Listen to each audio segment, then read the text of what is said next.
Good evening and welcome to the Graduate Center. My name is Chase Robinson, and it's a great pleasure and a privilege as president of the Graduate Center to welcome you to tonight's event. Tonight we are going to be treated to an in-depth discussion of Richard Reeves' new book, Dream Hoarders: Is the Upper Middle Class Leaving Everyone Else Behind? Dr. Reeves, a senior fellow at the Brookings Institution, claims that today's gaping inequality gap is not solely caused by the top 1%. He argues instead that the 1% is supported in its dominance by the economic rung that sits just beneath them.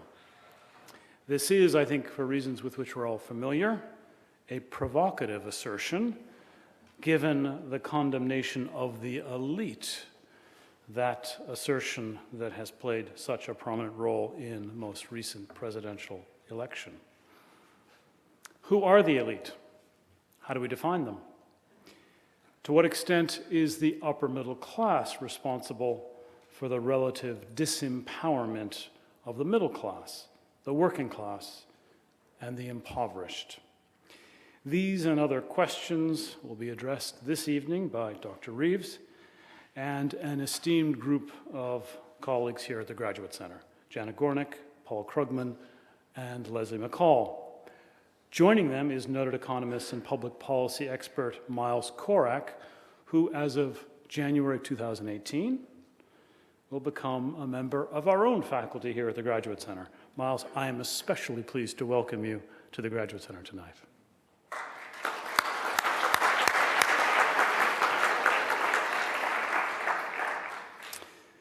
An event like tonight's, I'm sure we can all agree, I hope we can agree, demonstrates the significant role that scholarship and debate can play, scholarship and debate informed by evidence. I don't have to tell you that in today's mediated environment, one in which elevated and meaningful discussion on public issues is in scant supply, this evening's program is, I think, especially important.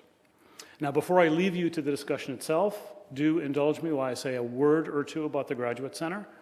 The Graduate Center is really the core of CUNY's advanced teaching and research, especially in the theoretical sciences, the experimental sciences, social sciences, traditionally, of course, the humanities as well.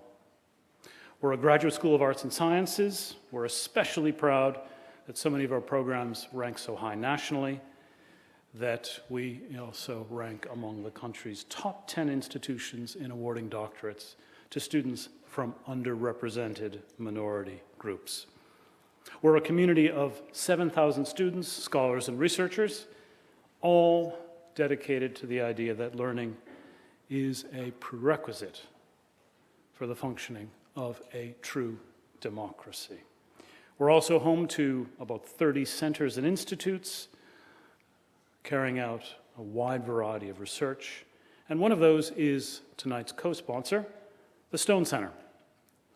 The mission of our co-sponsor, the James M. and Kathleen D. Stone Center on Socio-Economic Inequality, is to build and disseminate knowledge related to the causes, the nature, and the consequences of multiple forms of socio-economic inequality.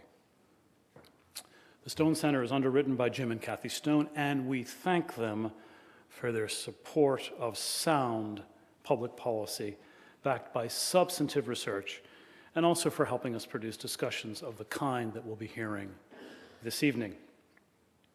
So now it's time for me to introduce tonight's panelists.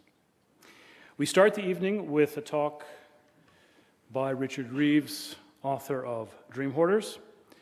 Dr. Reeves is Senior Fellow at the Brookings Institution in Washington and co-director of its Center on Children and Families. In September, Politico named Dr. Reeves as one of the top 50 thinkers in the United States. We'll then hear from our other scholars on the stage. Our two Stone Center panelists are Paul Krugman and Leslie McCall. Paul is a distinguished professor at the Graduate Center and a core faculty member of the Stone Center itself. He is, as some of you may know, a Nobel Prize-winning economist, prolific author, and op-ed columnist for the New York Times. Some of you may be familiar with his work. Some of you may even subscribe to his Twitter feed, which currently has 3.8 million followers. Leslie is Associate Director of the Stone Center and a Presidential Professor of Sociology and Political Science at the Graduate Center, and esteemed scholar. She is the author of The Undeserving Rich: American Beliefs About Inequality, Opportunity, and Redistribution. I am delighted as well that Miles joins us on stage tonight. As I mentioned, he'll soon be joining us as a member of the Graduate Center faculty and a Stone Center scholar. Currently, Miles is Professor of Economics at the University of Ottawa and an economist in residence at Employment and Social Development Canada. Our moderator tonight is the director of the Stone Center, Janet Gornick. Janet is also a professor of political science and sociology here at the Graduate Center. Among other things, the Stone Center serves as the United States home of the Cross-National Luxembourg Income Study Database, or LIS. Janet has been the driving force behind LIS for a quarter century. On behalf of the Graduate Center, thank you for coming, and thank you to our panelists for the evening. Do enjoy the show.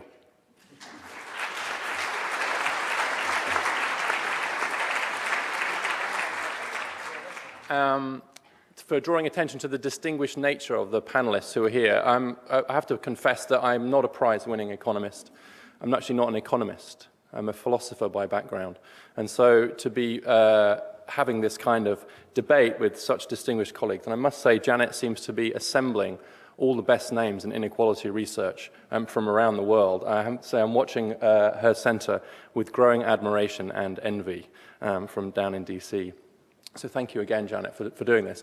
Also, President Robinson was kind enough to mention that I'd been named as one of Politico's top 50 most influential thinkers in the US. I must say in previous years, I've always thought that was a stupid list. Totally subjective, you know, vapid, clickbait nonsense. But this year,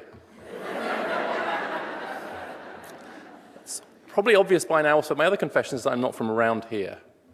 I'm a UK citizen by birth, and I tell part of the story of the difference between the class system that I left behind and the class system that I observe in my new country. I became a US citizen in October of last year, on the very last day in my state, I live in Maryland, when you had to become a citizen in order to be eligible to vote in the presidential election. So last year I was able to vote both in the presidential US election and the EU referendum in the UK. So it was really a banner year for me politically. I have a French friend texted me and said, "Don't take French citizenship." Could just be correlation. So in the interest of time, I've been asked to sort of give you a distillate of my main argument and then to allow for some discussion. So I'm going to try and just get some of the key points of the book across as quickly as I can. But just to get straight through the kind of main arguments right at the top, I'm going to argue the following. The class system in the US is every bit as strong as in the UK. In fact, in some ways, the US class system operates more ruthlessly and more efficiently than the one that I left behind, but it does so under a veneer of classlessness. It does so partially camouflaged by the myth of meritocracy. At least in the UK, posh people have the decency to feel guilty, at least some of the time. And that gives you space to do some work. The very class consciousness of the country I left behind, which I grew up hating, I've now come to see as something of a virtue. Because at least with class consciousness, you can become more aware of class division, and that might create more political room for doing something to tackle class inequality. So that's my first point. The second point is that it's not just the top 1% in my view. I think that the we are the 99% framing has been in some ways unhelpful to the debate about inequality, because it's allowed people who, in my view, are on the good side, who are on the winning side of the inequality trends, to convince themselves that it's not them, that it is the fault of the rich, but the rich are always the people who are richer than us. And that's a profound problem in our political economy now. I think it's closer to something like the top 20% or the upper middle class. Thirdly, that education plays a big part of the story. of replicating class inequality. Fourthly, there is some opportunity hoarding going on. There's some rigging of various markets going on that allows the perpetuation of class inequality. And that lastly, my hope is to play a small part in helping to change the culture within which we talk about politics, because I don't think we lack policy ideas. I think we lack a politics that will allow those to be enacted, and that's because there's a culture of entitlement at the top of US society. So that's broadly what I'm going to talk about. I'm going to have just a few slides. So I'm going to start with a story. There's a few young people in the audience, so just to remind you, those who doesn't know who this is, Barack Obama, who was 44th President of the United States, and doesn't it feel like a long time ago? This is a story about him, January of 2015, when he suffered a political U-turn. He became the first president in living memory to ask his own party to vote against one of his own tax ideas before it even got to Congress. And that was the moment I decided I had to write this book. Here's the story, as they say in Hollywood, based on true events. So what's happening is that he's flying on Air Force One. He's flying from India to Saudi Arabia. And with him on Air Force One is Nancy Pelosi. Nancy Pelosi gets a phone call from Chris Van Hollen, who was my congressman at the time, now the junior senator for Maryland. Chris Van Hollen says, look, Nancy, we've got to kill this idea. My inbox is blowing up. It's a terrible thing. We have to get the president to change his mind. She says, well, as it happens, I'm on Air Force One. I will go and talk to the president. So she goes to the president. He gets a knock on his door. Come in. Who is it? It's Nancy. What is it? You've got to change this terrible tax idea. Everyone hates it. I just got off the phone with Chris. He says, all right, I'll discuss it with my senior advisors. Go back to my office, and sure enough, calls the White House, kills it. The very next day, his spokesman announces the end of the plan to reform the tax treatment of 529 college savings plans as a, quotes, distraction, that useful catch-all word in politics, distraction. And the reason was that the relatively affluent members of Van Hollen and Pelosi's districts were very angry about the fact they were going to lose the tax breaks on their 529 college savings plans. Hands up who knows what a 529 college savings plan is. Okay. Not many people do. This is government numbers is showing you on the left axis the percentage of households in each income quartile that have a 529 plan. This is old data, and then the average balance in those 529 plans. There are people much more expert than me, but my eyeballing of the US tax code is that there isn't anything that's more regressive than the distributional consequences of 529 tax breaks. They're capital gains tax-free, as many of you know. We're in New York, actually, and in New York, you can put, I think, up to $10,000 for 2 kids into a 529 plan. Someone may know this. What you may not know is you only have to leave it in there for 5 days. You can take the money out again, apparently. So you can put it in 5 days, take it out again, still claim the tax break. I didn't know that when I wrote the book. This is the median household income of the districts that Pelosi and Van Hollen represent. This 529 idea was obviously not popular with Republicans, but it was killed by liberal Democrats.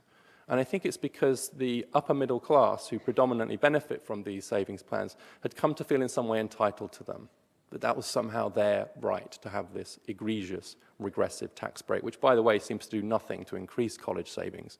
It just switches it over. Those of you who are following the Republican tax plans may have noticed that there is a provision in the Republican tax plan to change 529 plans in 2 ways. One, that it will be able to be used not just for post-secondary spending, but for K-12 private education. And the second is that if the bill passes as it stands, that you'll be able to save into the 529 plan of an unborn child. So even before the child is born. So you can open a 529 for a fetus if the bill passes and start saving for it. So this is just one example of the way that the upside-down tax expenditures work, and credit where it's due. If you're looking for any silver linings from the cloud of the Republican tax proposals, they are at least beginning to have a go at something like the mortgage interest deduction, which Obama tried to cap every year. And there are many ways in which tax subsidies not only put more money into those at the top and the pockets of those at the top, but actually distort many markets, including the housing market. It's very badly distorted by the mortgage interest deduction. That's why in the UK we got rid of it. It was a bipartisan out. the mortgage interest deduction, hence the book. I came to believe that the American upper middle class, this top quintile broadly, know how to look after themselves. They know how to organize, they're numerous enough to be a serious voting bloc, and they run everything. Every institution is going to be run by someone in this kind of top quintile. And nationally speaking, that's people with household incomes of above 120,000. New York, I think it's 150. And the reaction you'll very often get is, well, that doesn't sound like very much.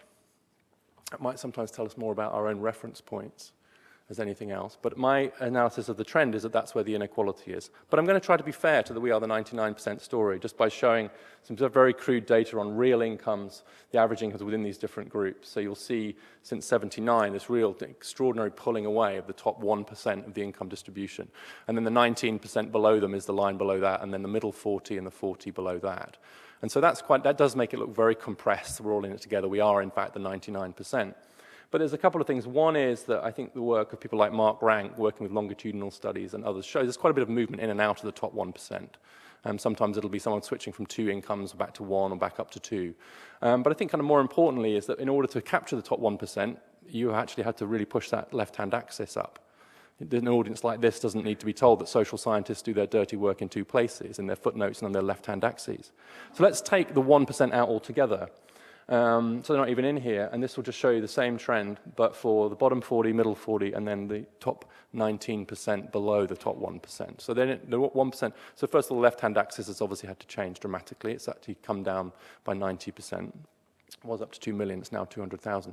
But broadly, I think that's kind of where we're seeing a fracture economically.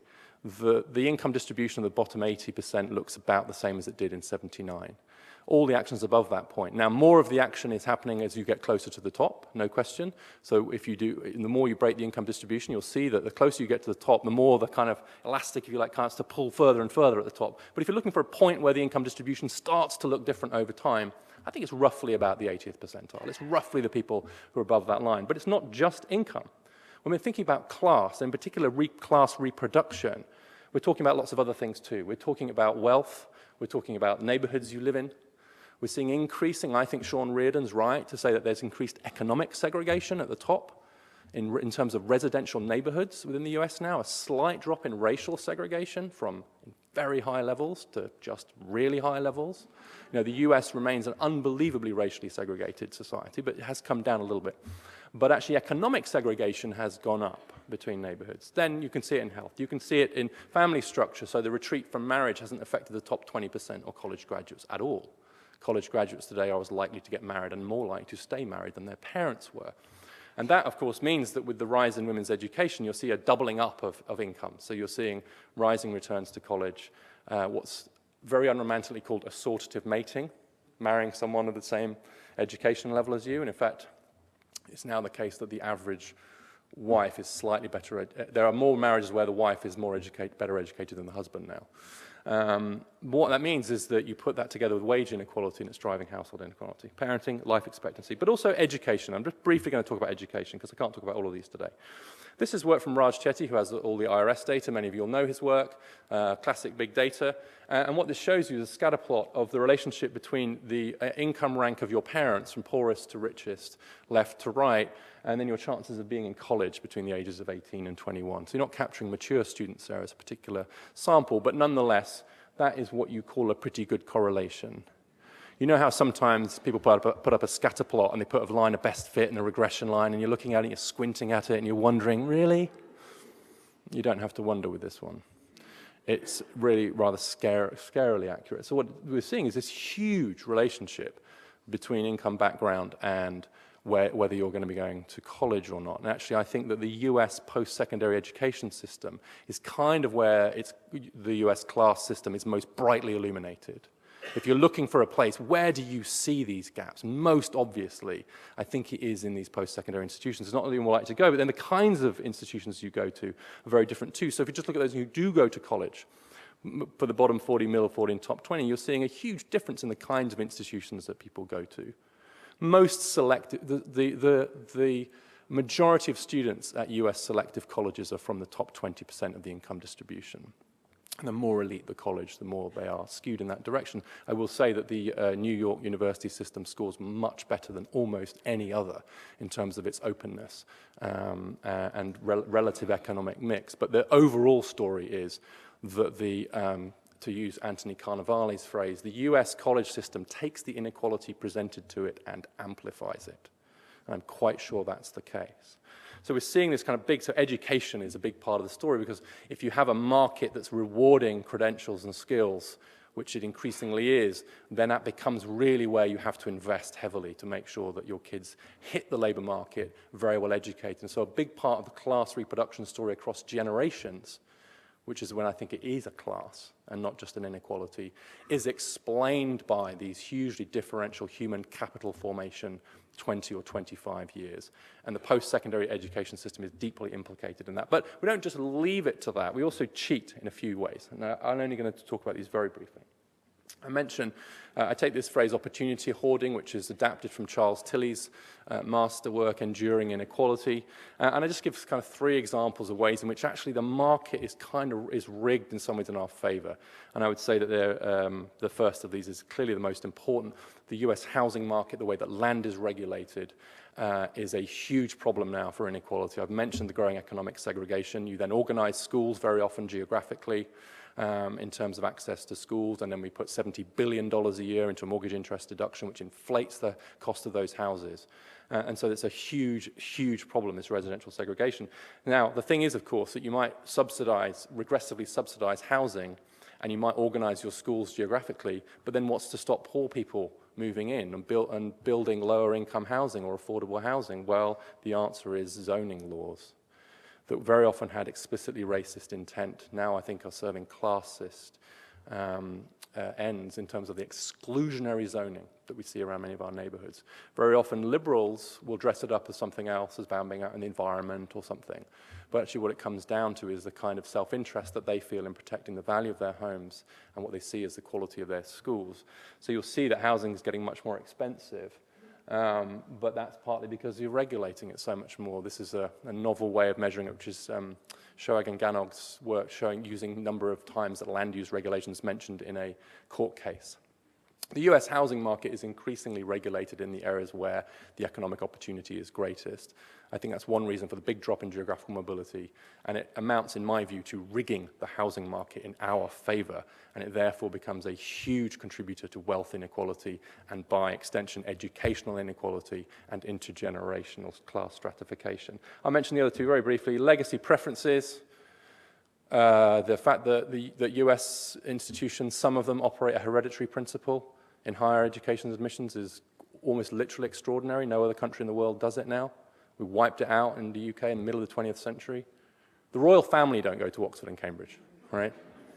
They go to St. Andrews, who are now milking it. They're making so much money out of US students now because all the Americans want to go to St. Andrews now. So it turns out to be great for St. Andrews. But the point being that it doesn't matter who you are. If you don't get the grades, you can't get in. Kind of seems like a good meritocratic principle. These are the admissions rates for these elite colleges for those who are legacies and those who are general admissions. We don't know whether that's explained by the differences in their characteristics because they won't share the data. But it just seems to me it might be a relatively trivial symbol, but it's nonetheless an important symbol because it seems to me that if you practice that kind of principle, a hereditary principle, in your higher education admissions and these institutions, then you've kind of given up on even the idea of acting meritocratically. How am I going to persuade people then to do the kind of redistribution I think we need, for example, towards our creaking community colleges? And again, the Republican tax plan does still include a small tax on the endowments of the big private colleges. It's already been whittled down.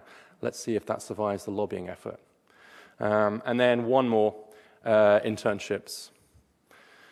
Again, becoming much more important in the labour market. This is a survey of HR professionals and are very often handed out on an unfair basis.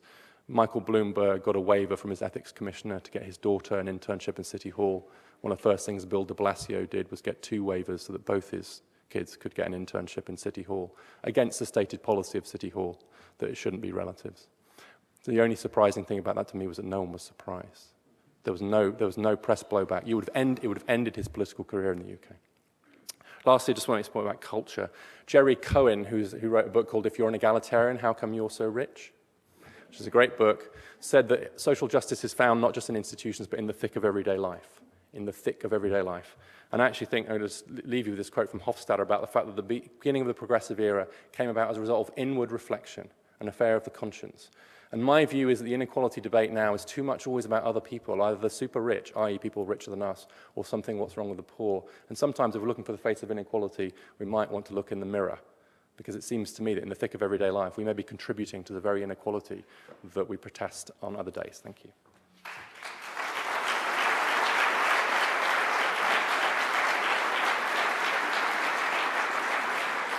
I want to raise a few points at the beginning, just some general questions. And I'm sure that I'm not the only one with some of these thoughts, but I want to just jump right in. So I would say I agree completely that we are the 99 is an extremely problematic concept and a very problematic political slogan. It's something I've myself have said many times. And I was very compelled when I read the book to see the cut made, the fault line that Richard drew at the 80th percentile, and it runs through the whole book. And so I just do want to raise the question, is that the right place? Is that really where the fault line is sitting? And as Richard mentioned, that's about $120,000 in household income. So, the question is there still a fair amount, isn't there still a fair amount of precarity at the bottom of the top? A married couple, 2 school teachers each earning $60,000 with 2 children are just squeaking into this top. And are they really as secure as it sounds?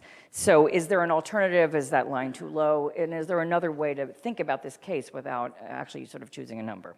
The second thing that I want to raise, which again I'm sure others are thinking, does this top fifth is hoarding story, which I think is extremely compelling, it sets up a zero-sum framework. It's a story about relative mobility. Is that unnecessarily constricting? And so I'm going to say 3 things about that. What about absolute income mobility? Something that Richard talks about in the book, but I think needs much more thought. And by that, we mean absolute levels of income. We can ask that question, what's happening over time within generations or across generations? What if 100% of households or persons are moving upward at a commonly shared pace? What if we can lift up the bottom and put a floor under deprivation? Shouldn't that ease our concerns? Now, we know in the United States in recent decades we've done neither of those. Absolute mobility has not been moved in an impressive way, and we have a lot of severe deprivation. But is that a more compelling concern, perhaps? And are they consistent? Can we sort of move with your program and think about absolute mobility at the same time? 2 other things simply to say, what about shifting the framework and talking about expanding the middle? In our world, list, the database that Chase mentioned, a lot of us have studied the economic status of the middle class. And it's very common to define the middle class as a band around the median. We often see 50%, in other words, half to twice the median, or 75 to 300, which would take you into your zone. What about thinking about a policy program or a set of institutional changes that would simply increase the share of households that are in the middle class, in that middle? It could go up to 100, and it does vary a lot by countries. What about increasing the share of households, this is a third point on this zero-sum question, that enjoy the other positives associated with the top fifth, and this list in red is straight off your slide. We can't all be in the top fifth, as we know the Garrison Keillor about all the kids are above them, whatever it is. We can't be in the top fifth of any distribution, but we can all have good health, in theory. We could all have high-quality education, or can't we? So I leave you with that. And then I want to the second thing I want to do is turn the lens back to income inequality. You have focused our attention. We know that income inequality and mobility are related. Miles has done a huge amount of work on this. You have focused our attention very strongly on the mobility angle, relative mobility. And what I want to say is that it's important to note about the United States. We have a very high level of income inequality. And what I'm showing you here, actually, slide looks a little distorted. It's the ratio of the 80th percentile household to the 20th percentile household across countries. That ratio is over 3 in the United States, where it's closer to 2 in most rich countries. What does that mean? It means that the road from near poverty up to your top quintile, it's a long road. And then you get there, of course, and the door is closed, according to your tale. Those are 2 interrelated stories. How are they related? And in fact, I think you imply in your writing that the causality may run in the direction that because there's so much inequality, people are hoarding at the top because they know if they fall out of the top fifth, they or their children will fall far. I am out of time. I'm going to chide him for his policy program not being bold enough, but we're just going to have to hold off on that because it's time for Miles. Whoops. Sorry. Let me give you that. Thank you, Janet. So I've been reading publications from the Brookings Center for more decades than I want to admit. They are, as you know, the staple of economists and social scientists. But I've not read a Brookings publication like this, and I encourage you to read it. It's, I think, fair to say, a bestseller. So the first thing to say is congratulations on an extremely well-written book. Richard did tell you that he's a philosopher by training, but he's also a journalist by trade. So the book is written with the sensitivity of a journalist and really offers a compelling and logically put together story. So what I want to do is to engage not Richard the philosopher or Richard the journalist, but I want to push a little bit and have a conversation with Richard the social scientist. There are three pillars to this book. There is a fact, there is an interpretation, and there's a policy agenda. So the first Richard I want to speak to is Richard the statistician. So the inconvenient truth that the author gives to us is that more than 1/5 of the population can't be in the top 20% of the income distribution. That's not a fact, it's a tautology, right? I mean, it's an exercise in logic, and that's the philosopher. Let me give you some data also from the Chetty study, and that's what this picture is. All of these dots in these pictures, there's 700 or so in each panel, represent commuting zones in the United States, commuting zones that perfectly tile the country. And in the vertical direction, we are measuring the probability that a child born in the bottom 1/5 of the income distribution will rise to the very top. So this is our metric of the American dream. Okay? And in the horizontal direction, I've also correlated that with two other probabilities. In one panel called Intergenerational Privilege, the probability that a child born to top 5th parents will end up becoming a top 5th adult. And also something I call the intergenerational cycle of poverty, the probability that a child born in the bottom will become an adult in the bottom. And what struck me when I put these figures together from data by Raj Chetty and Nathan Hendren is that the stronger the intergenerational cycle of privilege, the more likely in those communities that a child born into the bottom will move to the top. So it's true overall nationally that 1/5 of the population more than 1/5 can't fit in the top 20%. Communities vary very much in this way. So I'm wondering, Richard Reeves, the statistician, is that consistent with hoarding, dream hoarding? How do I explain that? And it seems that the real challenge in moving someone from the bottom to the top is just breaking out of the bottom. When the intergenerational cycle of poverty is very high, the chances of moving out are very hard. So that's sort of one question the book leaves me with. The second one is the interpretation. This is a book written with an accent from elsewhere, okay? And in public policy, it's very important for us to see us from elsewhere. And international comparisons can really shed light. And Richard's done service in importing a British perspective to the American debate. That mobility has an aspect, quite legitimately, of a zero-sum game. It's all about position. It's all about ranks. And when social mobility hit the US public policy discussion, a lot of politicians sort of waved it away. It's growth, it's upward mobility, and they forgot all about ranks. But as Janet sort of alluded to, perhaps there's still a role for both in that story. So Am I running out of time? Okay, let me just suggest that Richard, the economist, should think more about the interactions and the incentives and the changes in behavior resulting from seeing a group much higher than you and also a group much lower than you. And finally, let me conclude with Richard, the political scientist. I wonder about an agenda in which he's asking the middle class to or the upper middle class to look in the mirror. Is that the way that we can get from here to there? Parents will do everything they possibly can for their children. We should encourage them, but we should put them in a social context in which those energies spill over and help others. And I don't see a political program that'll get us to that.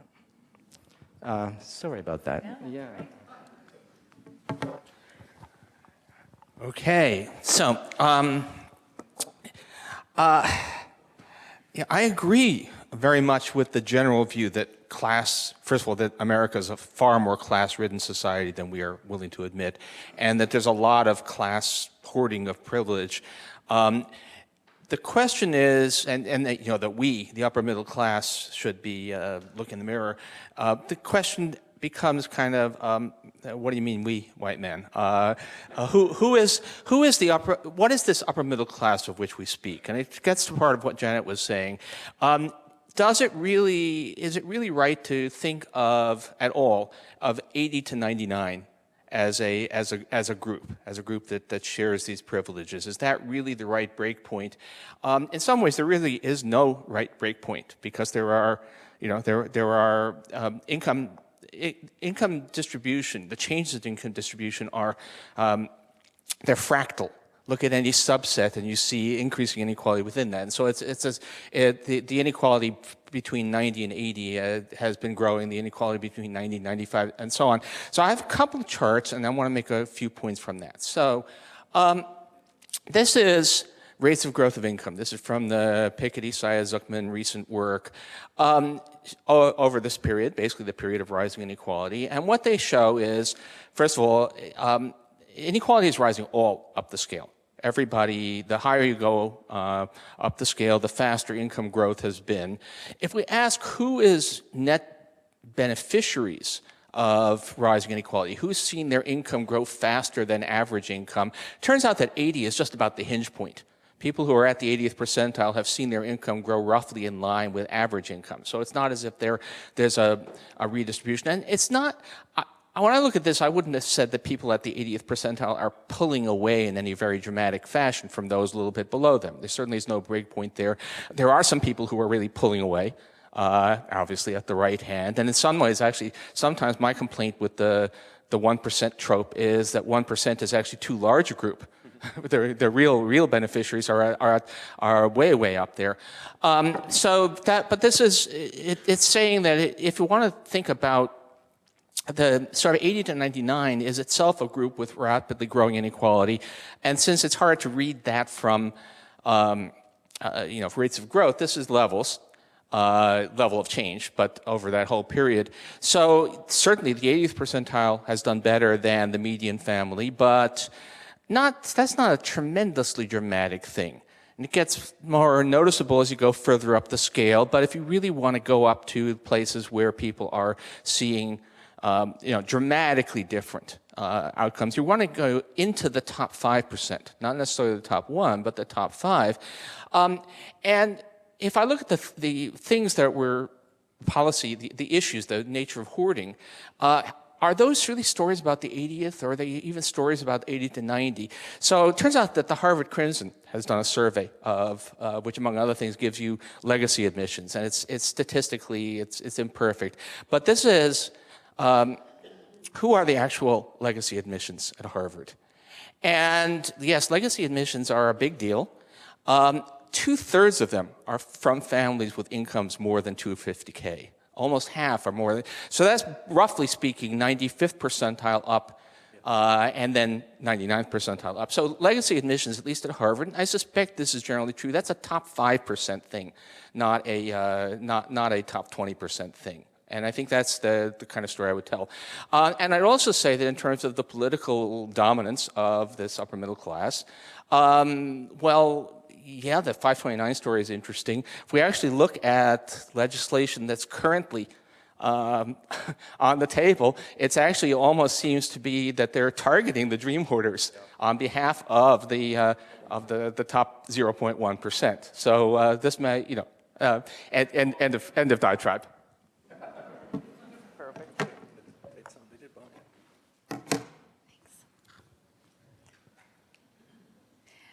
Okay, so I am going to agree with a few things that have already been said and then raise some points that are perhaps a little bit more political in orientation. Maybe some of the things that, Miles, you might have said but ran out of time to say. The first thing I want to say is that I agree that the shift from the top 1% is a good thing. So I agree with Richard when it comes to this particular point about shifting attention away from the top 1%. On the other hand, I also agree that we need to continue to focus on the top 1% as well, but expanding that political focus would be important as well.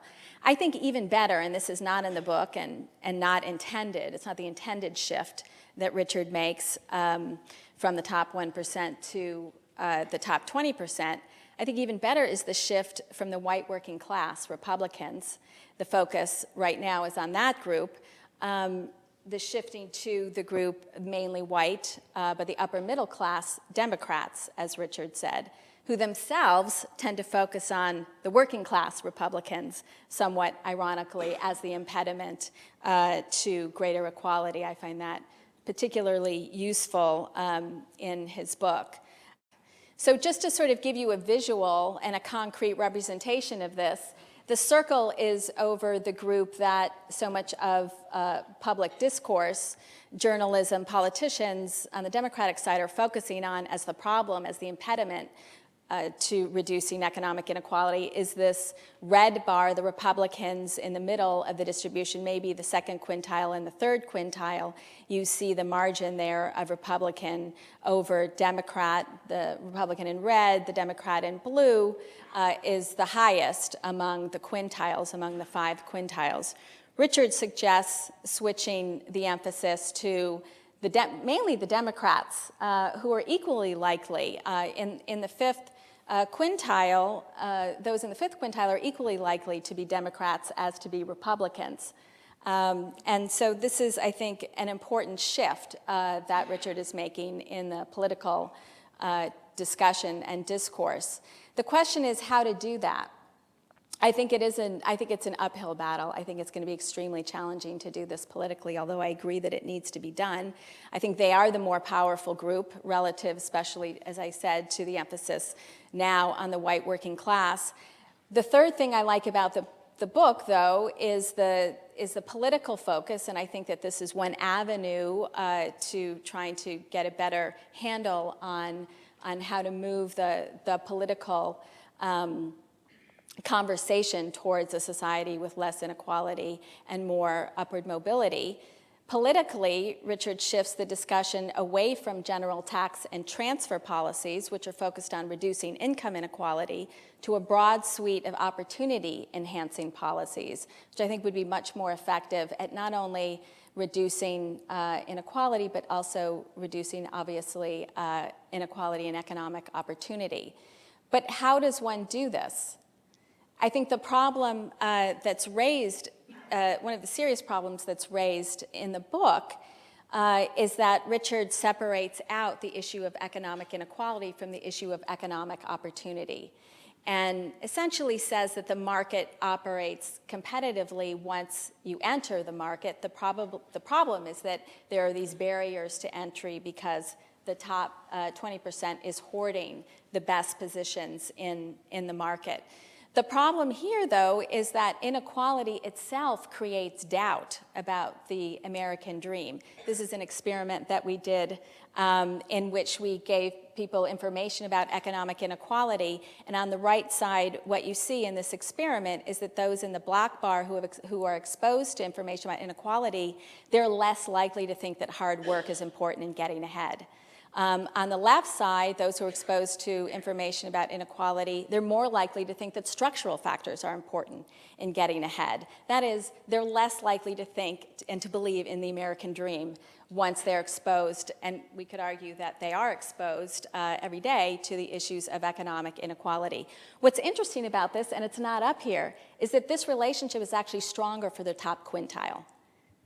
What this suggests to me is this is actually reinforcing the issue of the bottom of the top quintile. And that what we need to do is combine income inequality. Think of these things as connected to each other, income inequality and opportunity, so that taxes are clearly targeted to educational and employment opportunities. And that includes reductions in market inequality, because a lot of the reductions in market, a lot of the market inequality itself is, I think, what's creating the economic anxiety that's feeding the dream hoarding. And in fact, the upper quintile is very supportive of reducing market inequality. They're much more supportive of reducing market inequality than they are of reducing government tax and transfers. I've probably gone way over my 4 minutes, but anyway, thank you. Richard, do you want to very quickly respond to a couple of things or throw it open? I would love to, yes, I should. But I'll try and do so briefly because, first of all, what a treat that was to have such thoughtful critiques. And I genuinely appreciate the time that you all put into your thoughts. I guess I'll just make a couple of quick points. I mean, one is the economics of this, like where is the inequality really? And I think, Paul, the Saez chart you showed, it makes for a great chart because if you put the 0.001% over there, then it just yanks up that line in a very dramatic way. But I sort of, it does look to me as if you're clearly not going to have a sudden break in the income distribution, but in terms of the broader trends, and I think even the 80-20 stuff would support this, it is, you are seeing this kind of, that's where the action is. Would I die in a ditch for the 80th percentile? No.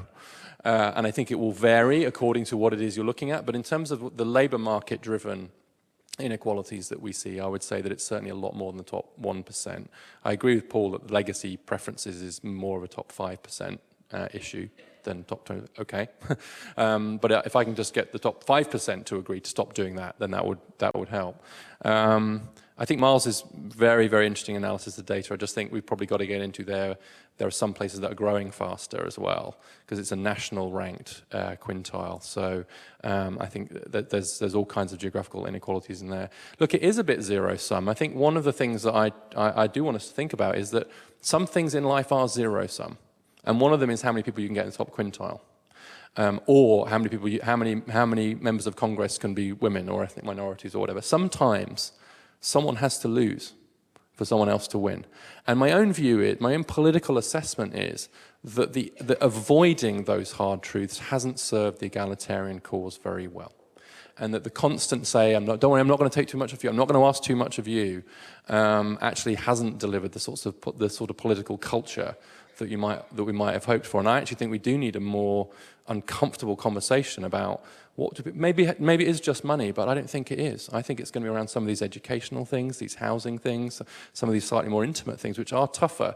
My bet is that will help to create a different conversation about inequality, which will lead the way to a culture which will be more amenable to the sharper redistribution we want to see.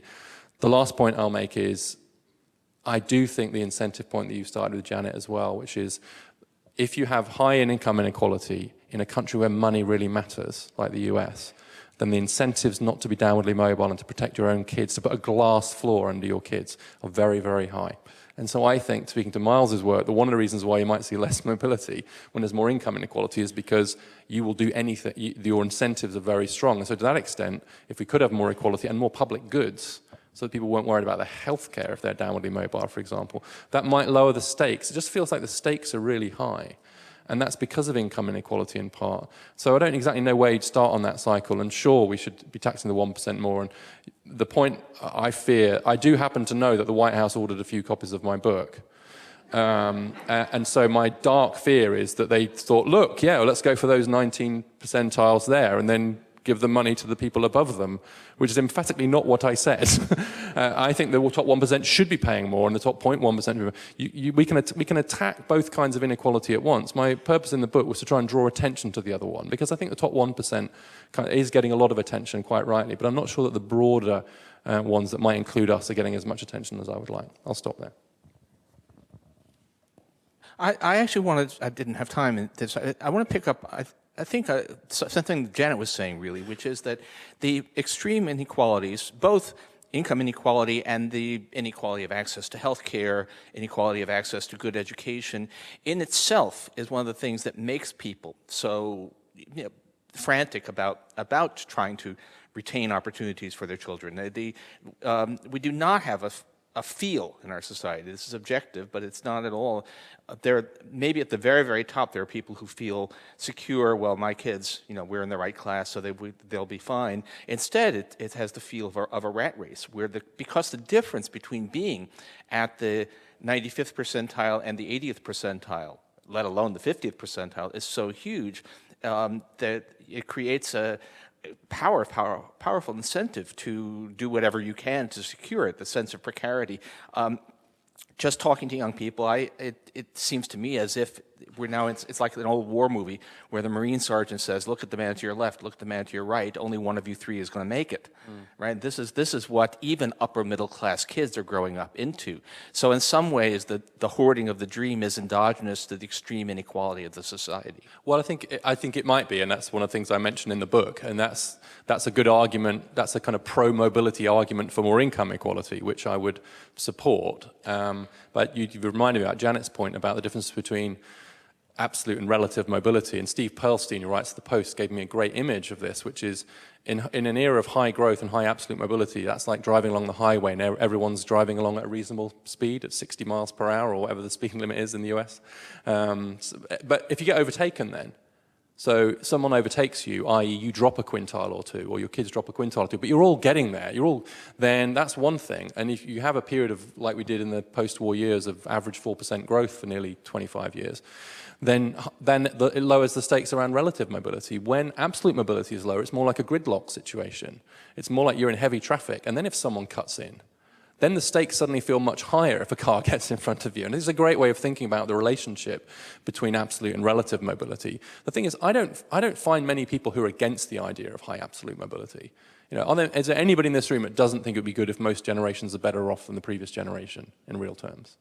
And it would be better if that was shared as broadly as possible, which is one of the reasons we had it. Okay, fine. So it doesn't seem to me there's much controversy about that outcome. There's a controversy about how we get it. There's more controversy about the idea that we don't want this perpetuation at the top. Even in an era of high absolute mobility, we do not want the top quintile to be ruthlessly reproducing. I think you've put that very well, Richard. The metaphor of the highway and the escalator is great, but I think that's just the point. I think you have to think of these two things together. If you are asking the upper classes to look themselves into the mirror, and if someone has to lose, to some extent, it's easier to say that when we are living through a period of inclusive growth. So that absolute mobility, in some sense, substitutes for a loss in rank.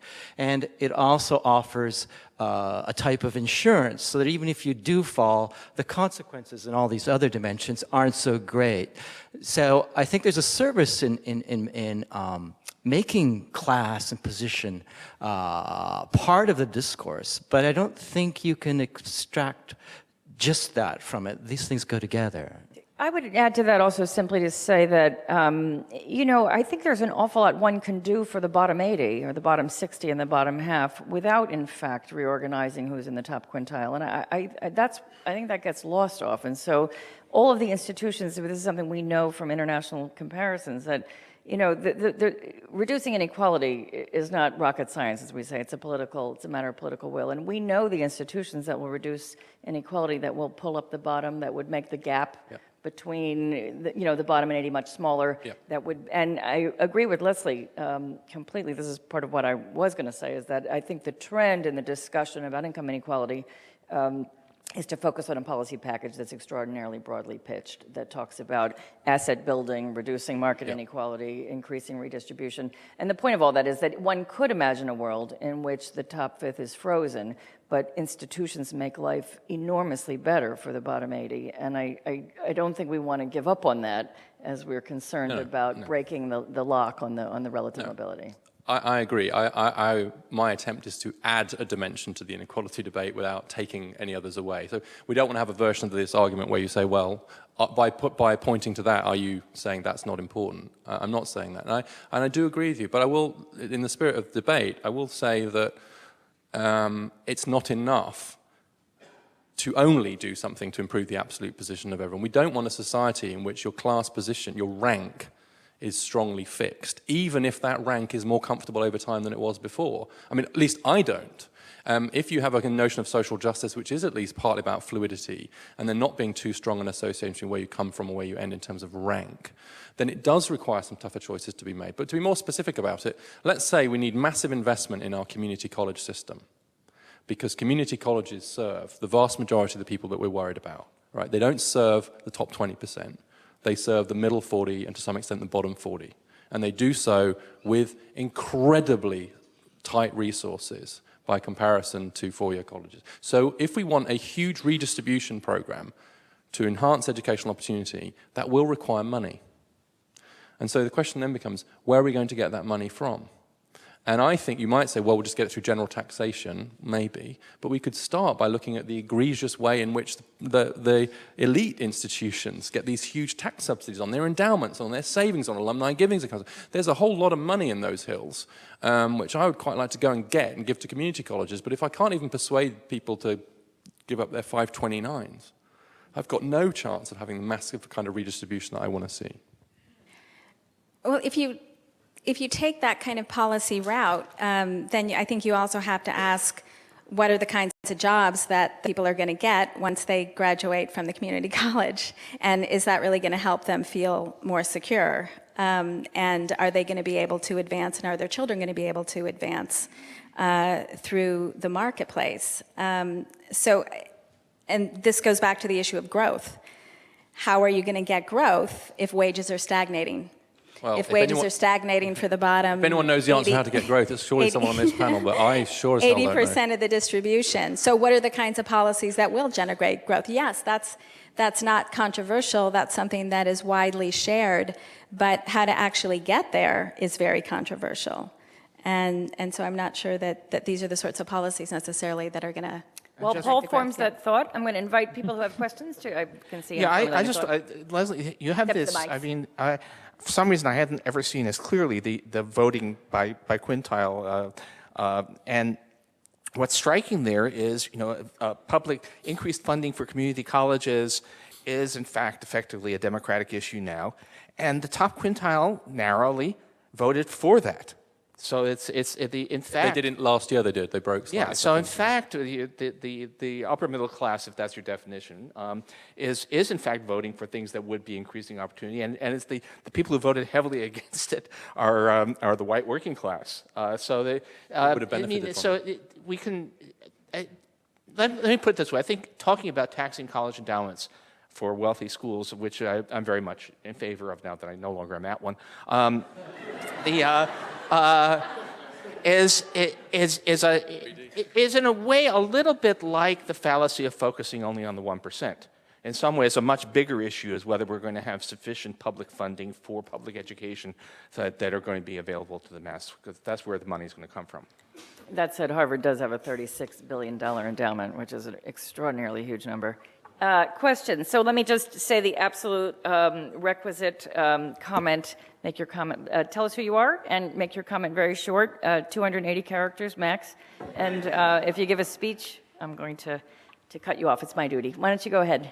Okay. My name is Gary Richmond. I was once a faculty member of CUNY. My question is really, we didn't hear much about race. It's the 20%. And the 80% and so forth and so on, but what does anyone want to comment on anything regarding the race issue, especially black and Hispanics in this regard? Actually, I see Miles nodding, and go ahead, jump in as you wish. May I go ahead? Yeah. I think that's a very well put point. If you actually look at international comparisons, what distinguishes the United States is the situation of people basically living in the southern part of the country. If you take them out of the statistical machinery, the degree of social mobility in the U.S. is very similar to Canada and to many other relatively mobile countries. So whatever's happening is there. That's the big elephant in the room. So Miles has done a lot of work on this, so have I, and he's right that the real intergenerational mobility story in the US is the extraordinarily low upward mobility rates of black Americans and the high downward mobility rates of black Americans even born into the middle. The upper middle class, defined as the top 20%, are actually a little bit whiter by comparison to the overall population than they were before because we've seen this immigration. And there has been no increase in black representation in the top income quintile at all in the last 30 or 40 years. There's been an increase in Asian American representation at the top, but none at all, and not much Hispanic, but you wouldn't necessarily expect there to have been so much Hispanic so far. But the really striking thing is that the upper middle class remains strongly white, as I say, a bit whiter. The last thing I'll say is that many of the policy areas I think we do use to exclude, and we mentioned legacies. Legacies have got anti-Semitic roots. Legacy preferences were introduced by the Ivy Leagues to keep Jewish students out. And many of the housing policies that are used, exclusionary zoning policies, actually have their background in kind of race-based redlining type things. So they can't obviously legally be that anymore, but they've been reappropriated for class exclusionary purposes pretty handily, actually. And so I think some of the intersection, if you like, between class and race exclusion does come out. But mostly I haven't talked about race because my audience are the upper middle class and they remain predominantly white. Well, we didn't hear very much from views from the upper 20% themselves. Nobody really described what their intentions are. We got an economic outside point of view, but why are people in the upper 20% so interested in segregating themselves? And people use the term apartheid now to describe schooling. Why do they want to remain with the upper 20% in their schools? Did you say exclusionary housing? Maybe it's entirely prejudice, but do they believe that their group is better behaved, they're higher achievement motivation, they're less likely to litter and to do antisocial activities? Is there any truth to that? Is there some basis for their preference? And then I guess the last question would be, where does that difference come from? To some degree, it's maybe inbred attitudes, or perhaps it's structural because people don't have much opportunity, they don't have much achievement motivation. So what's motivating the hoarding? Well, one of the best attack I get from the right is that I'm basically pointing to all the things the upper middle class are doing well and blaming them for it. Providing stable families, investing in their kids, getting them to good colleges, choosing good schools, being very involved, etc. So I'm basically guilt-tripping the people who are doing what everyone else should do. So it's a kind of strong criticism, one that I take seriously from the right. I will point out that the work of Carol Graham and others shows that there's a very strong difference in belief in meritocracy across class lines in the US, which is unusual internationally. In other words, the successful people in the US are the most likely to believe that hard work and brains are what get you ahead in the US. And so there is this kind of self-aggrandizing view about, well, I'm here because I'm awesome, which is very strong in the US, and I think is a real barrier to the kind of redistribution we've talked about. I actually think it comes back to why I don't think it's by and large the sorts of prejudice you might be referring to. I think it is fear, self-interest, and massive concern about their kids. And so, I'm just thinking about the people I know that would vote against more low-income housing, kind of near where I live, or who would resist our school PTA giving half of its money away, which it should, etc. They justify that on the grounds that their investment in their kids' human capital development is so high that they will do almost anything to protect it and to nurture it, because I think, as the panelists have said, because the stakes feel so high. The question is, where's the line? And is there a point at which our natural preference for our kids to do well runs into other moral values like equality of opportunity? And my answer is there is. Just we're arguing now about where it is. Yeah, completely speaking, without any professional expertise at all. But anyone I know, being at the upper end of your but the perception, I think correctly, of the extremely uneven quality of the educational system in the United States dominates everything. All of these things are driven by the perception that if you don't have a house in the right place, that if you don't have your kids in the right school, that it's a terrible thing. And there'd be a whole lot less anxiety and maybe less subjective hoarding of opportunity if we had a public school system that was good across the board.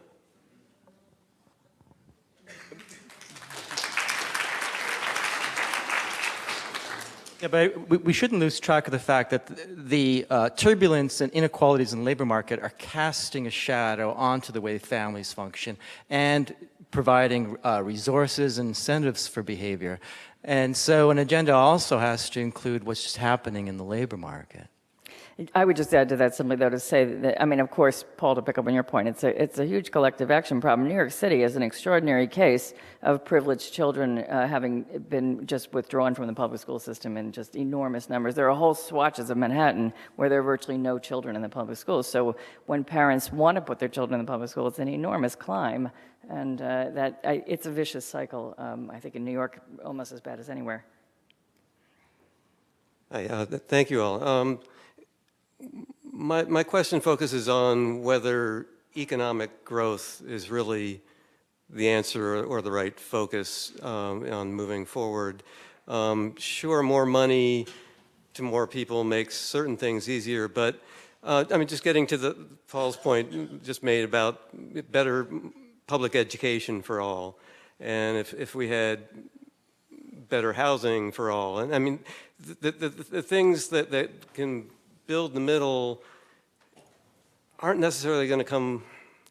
Well, Can I point you to a question? But what the question is: okay, is economic growth the magic answer, or are more public goods and more things that actually build community the core of the culture shift we need?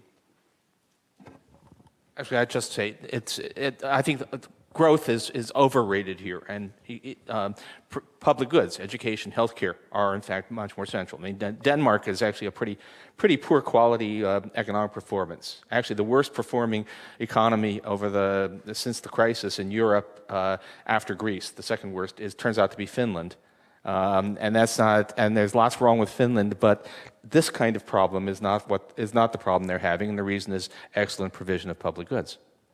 Best public school system in the world. But I have to add, they also have much higher wages at the bottom and the middle already, right? No, it's not just public goods. And they have much less inequality. Yes, it's also market income inequality is much less. It's not the growth but just the flatness of it. So the growth issue matters in the U.S. because of the wide dispersion in earnings in the U.S. and the low levels at the bottom, and the stagnant or declining growth, contracting wages at the bottom. So, I mean, you put all those things together, and it seems to me that you can't take the labor market off. It doesn't have to be the only thing, of course, but you can't take it off the table the way I think that it is in this discussion. Yeah, I think that's what Miles was talking about. Yeah, I agree with that, Leslie. I just sort of phrase that. It's not just growth, it's inclusive growth. That's a relatively more advantage to the disadvantage that matters. Yeah. I want to push back a bit on the public goods thing. I mean, I'm strongly in favor of public goods. I say it in the book that if we could lower the stakes, and I agree with a lot of what's been said. But I also do think that there is a point in the US class distribution, and maybe it's higher than the 80th percentile, where actually it's not just a good public education is good enough for people anymore. Actually, there are people who have a perfectly good public high school near them. Good enough, but that's not good enough for them. It has to be the best school they can get the kids to, and the best college, and the most selective four-year. It does feel at some point as if it's not just a kind of, well, I would send my kids to the four-year college or the public school if it was good enough. It has to be excellent now. And that's because they do feel the stakes are high. So I just don't want to fall too easily into the trap that the group we're most worried about just need a decent public high school to send their kids to. Because there are plenty of decent public high schools that upper middle class people try not to send their kids to. We have time for one more, I'm afraid. Okay, Nico Luciani from the Center for Economic and Social Rights. Thanks a lot for a great event, very intriguing book. The question I have is one of the concerns with the extreme side of inequality is that it translates into political concentration. And so is there a problem when we pit the upper middle class against the upper rich and uber rich? Is there a problem there around political agency? Who really has the power over the politics, and what kind of politics are they preferring? I can Leslie? answer that. I mean, most of the best research that's been done on that question, actually the top is the 90th percentile. So it's not very high. When you look at the research on campaign finance and the influence of campaign finance on politics, then of course you're talking about the higher percentiles of the distribution. But even when you're looking at the 90th, you still see a disproportionate responsiveness to the preferences of individuals at the 90th percentile. So that comes down a little bit. You know, the research hasn't been done yet on the 80th, responsiveness to the 80th percentile or lower. It's just been 90th, 50th, 10th. I can take one more, just one more. Thank you. A lot of the way that you characterize the hoarding feels, it reminds me of game theory in a lot of way, and like a coordination problem. And I think given how, I mean, I haven't been alive for very long, but things feel as more divisive than ever, and it feels like it requires a lot of trust and working together. Do you feel like that's something that, I don't know if that resonates or if that feels like something that would be, or how you go about doing that? Thank you. Well, do you want me to take that? So I hadn't thought about the game theory link. That's a great point. But it does give me a chance to say what my fear is, that there could be a kind of lock-in effect here where you'll see all the incentives against downward mobility we've talked about, increased opportunities for segregation, both of institutions, of higher education, of neighborhoods, of occupations, and therefore a growing class divide. And then you potentially see a loss of respect across class lines. So I think potentially you can see the meritocratic winners in the upper middle class justifying their hoarding because they deserve them. They're meritocratic. And to some extent looking down their noses at the people who are the losers, because after all, in a meritocracy, there must be something wrong with them. And there's a degree of self-justification that goes on around that. And then the more distant the classes become from each other, the harder it is for thick relations to actually overcome those prejudices. And so it's then very easy in both directions for the classes to be kind of animated in a way that I think is quite divisive. Because I now see some people who are lower down the income distribution returning the disrespect favor for those they see as the out-of-touch elites. I think that some of the people in the country who are lower down the distribution see the people at the top, the elites, and how we define them is a good question. And they look at us and they say, well, they seem quite insulated from many of the risks that I face in the labour market. They seem to be doing pretty well. Look at their kids, look at their colleges, look at their institutions, look at their lives. And they can be quite angry about that if they feel as if some of that's happening unfairly. And my view, I think echoes many of the panelists, is that some of that is happening unfairly. And then we shouldn't be too surprised if people get angry at what they see as an unfair hoarding and disconnection and pulling away at the top, which is not just the top 1%, but many more of us than we would perhaps prefer to think about. Well, on that picker-upper of a note,